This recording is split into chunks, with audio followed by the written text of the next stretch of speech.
All right, welcome back, ladies and gentlemen. At this point in time, we are going to begin the trial with opening statements. What you need to remember is that opening statements are not evidence themselves. The evidence will come in through witnesses and exhibits, but you may consider opening statements to provide you with a summary of what counsel believes the evidence will in fact show. If you're going to take notes, make sure you note that this is opening statement only, because I don't want you to be looking back in your notes and thinking that this was the actual evidence that you're going to see. So, Ms. Hayes, are you ready to proceed with your opening statement? Yes, Your Honor. Please do.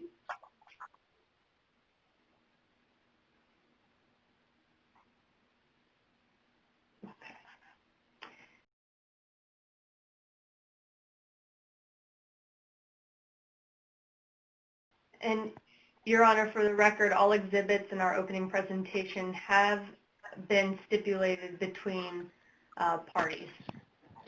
Thank you. Walgreens markets itself as a trusted neighborhood pharmacy. Each day, tens of thousands of people walk through those stores, trusting not just the products and the employees, but the environment of the store itself.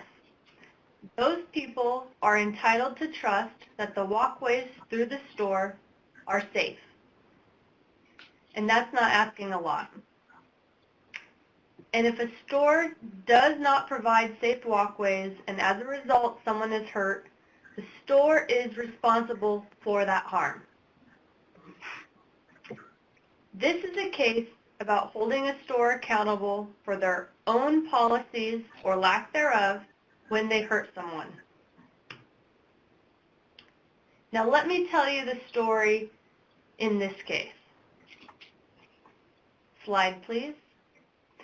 It's November 19th, 2016, the Saturday before Thanksgiving, one of the busiest days in retail.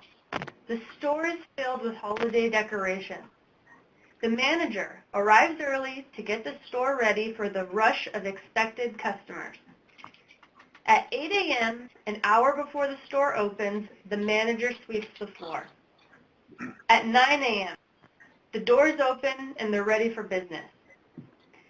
Throughout the day, they have a high volume of customers that they expected. At 4 p.m., 7 hours after the store is open, and 8 hours after the last time it's swept, a cashier arrives for her evening shift, and she's assigned to checkout counter number 2. This cashier is so busy, checking customers out, bagging items, doing returns, that she doesn't notice that a pile of dirt is accumulating in front of her checkout counter. At 6 p.m., 9 hours after the store opens, and 10 hours since the last time it was swept, the cashier decides to sweep. So she grabs her broom and dustpan and she sweeps behind cash register number 3, not number 2 that she has been assigned to. Now, I'm not just going to tell you the story of what happened in this case. We have video surveillance, so let me actually show you what happened. Exhibit 74, please.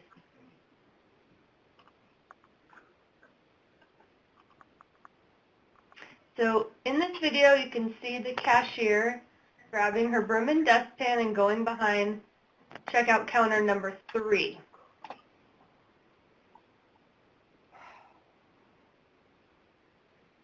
She's sweeping where the cashier would stand.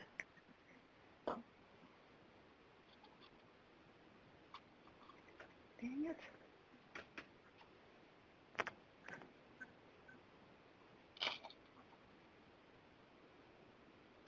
Just one moment while we get that video queued up again.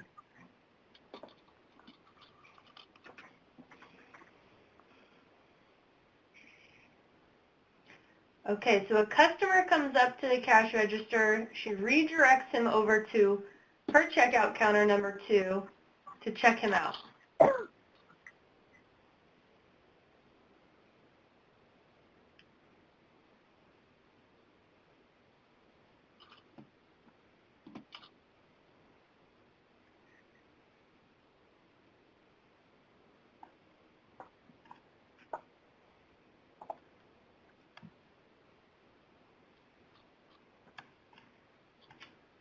Just a moment.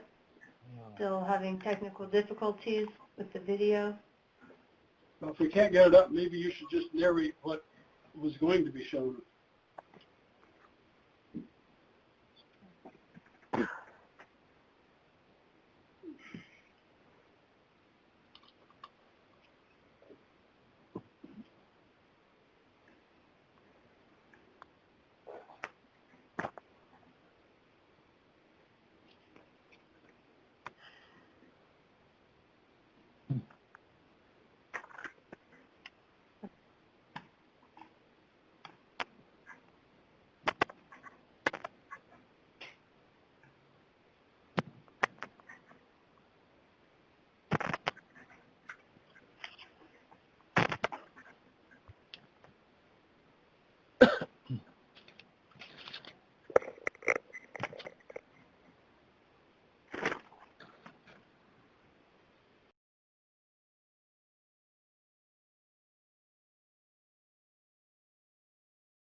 Ms. Hayes, why don't you just give us a narration of what was going to be shown? Hopefully we'll get this fixed so that we can use it during the trial. Your Honor. So as the cashier is checking out that customer at checkout stand number 2, another customer comes up behind him and starts unloading her cart on the checkout counter. As that customer is unloading her cart, she notices soda at the front end of the store and goes to pick one up to purchase. As she takes that first step, her foot hits a pile of dirt in front of the counter and it slips violently inward, and she stumbles into the soda shelf and catches herself on the shelf in the back of the store, or front of the store, excuse me. She ends up with an injury to her right shoulder and her right knee that both require surgery to repair. The customer in this case is Deborah Mulligan, the plaintiff. When the cashier sees Miss Mulligan slip, she looks over the counter and sees the pile of dirt that she slipped on. She goes around and grabs her dustpan and her broom. She sweeps the dirt and throws the dirt away. The cashier then calls her manager to come to the front of the store and prepare an incident report. Remember, by the time the manager comes to the front of the store, the dirt has already been swept up and thrown away. Miss Mulligan, who is right-handed, unloads the rest of her shopping cart with her left hand. She notices the pain in her right knee, and she starts flexing and bending her right knee to do anything to stop the pain. Finally, after several minutes, the manager comes to the front of the store, and she asks Miss Mulligan, "Did you hurt anything?" And Miss Mulligan tells her, "Yes, I hurt my right arm and my right knee."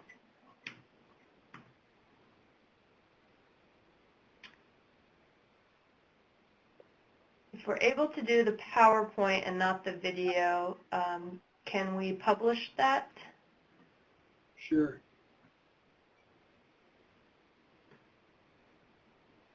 We can have the PowerPoint be uploaded from your team.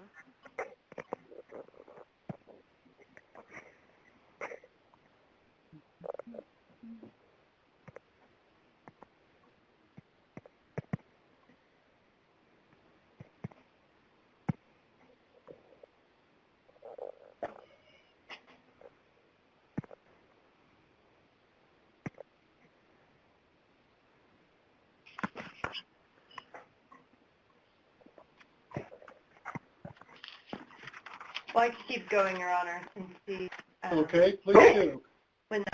when that goes. So, Walgreens is responsible for keeping their walkways safe.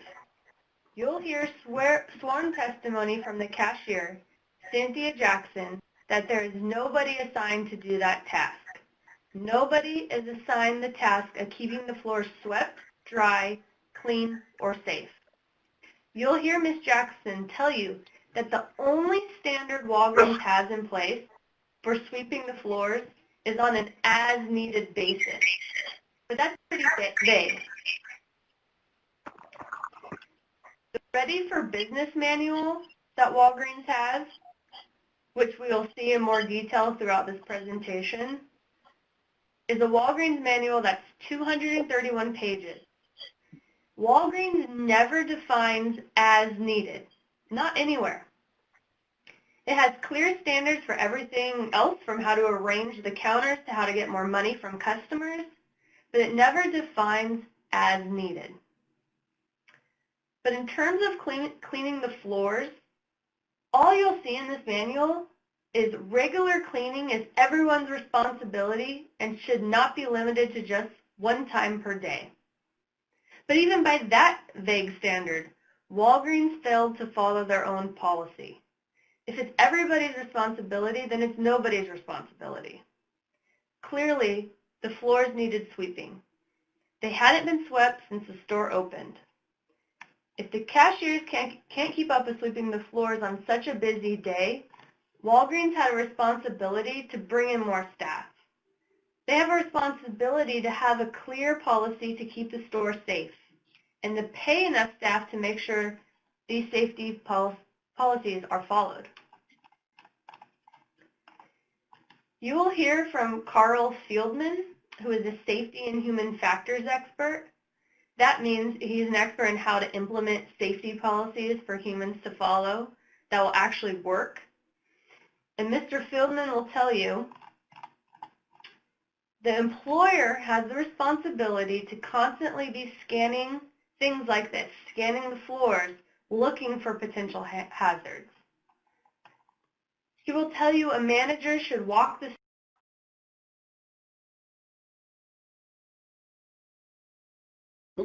We've lost audio.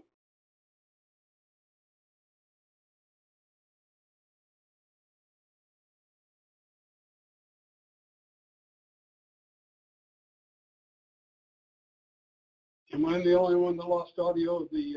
No, Judge, we lost Jillian. One moment. She may have... One moment, I'm putting it in front of her.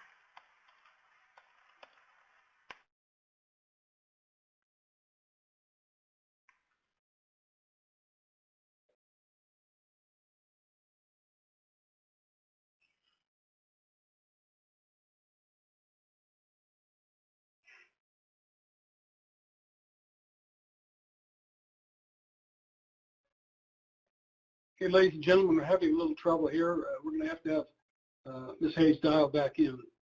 Bear with us. Part of the learning experience.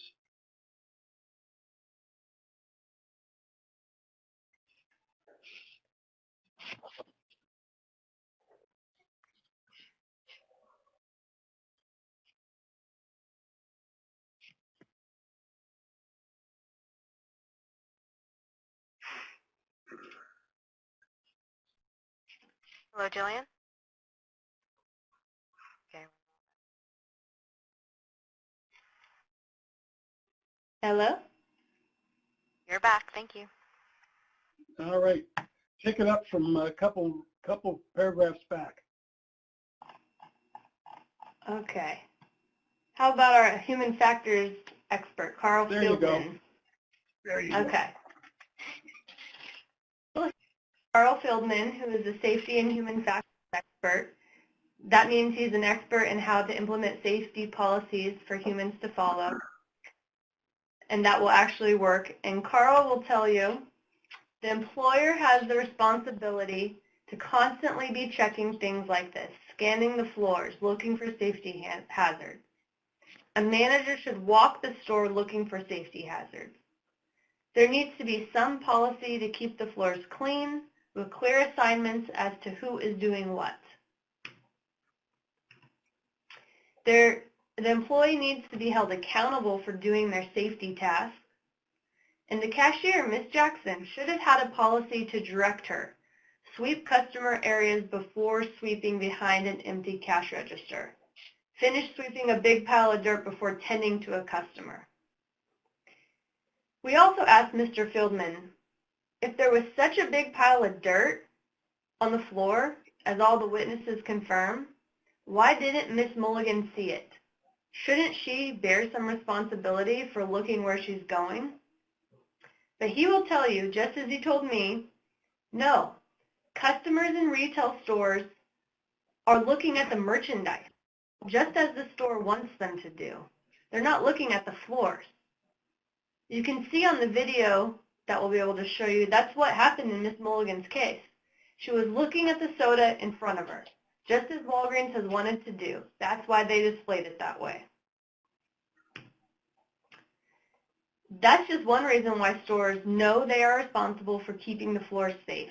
The customers are doing their job, shopping and paying for merchandise. They have a right to expect that the store is going to do their job too. You may be asking yourself, how do we know she slipped and didn't just trip over her feet or stumble or lose her balance? Because the Walgreens employee who was there, who saw it happen, who was the only one sweeping at all close to this time, she said she did. In Exhibit 3, which you'll be able to see in this trial, the cashier wrote and indicated that Ms. Mulligan slid. Not fell, not lost her balance, but she slid. That's what she wrote in the report. She also didn't just say this once. She said it twice in the accident witness statement and emailing her boss.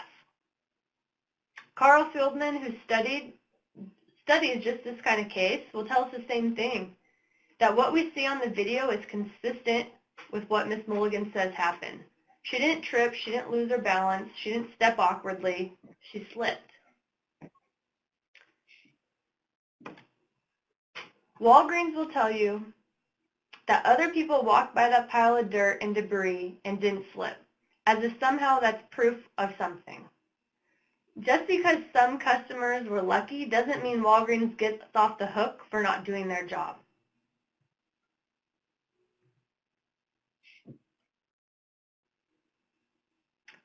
Can you still see me? I can't. I can hear you, though. There you go. Okay. The judge will tell you that both sides agree that Ms. Mulligan sustained injuries. She tore her right rotator cuff and tore her meniscus in her right knee. What we disagree about is what caused those injuries and who should have to pay for it. So ask yourself, why did this injury happen? Because Walgreens had no policy in place to ensure that it didn't. And the evidence will show that they should have, and it was their duty, their responsibility to have exactly that sort of policy in place. So at the end of this trial, we're going to ask you to tell Walgreens to do their job. Hire enough people to make sure the store is safe, and put policies in place to support your employees and tell them exactly what they're expected to do. And we're going to ask you to hold them accountable for the pain and expense they caused Deborah Mulligan. Thank you for your time.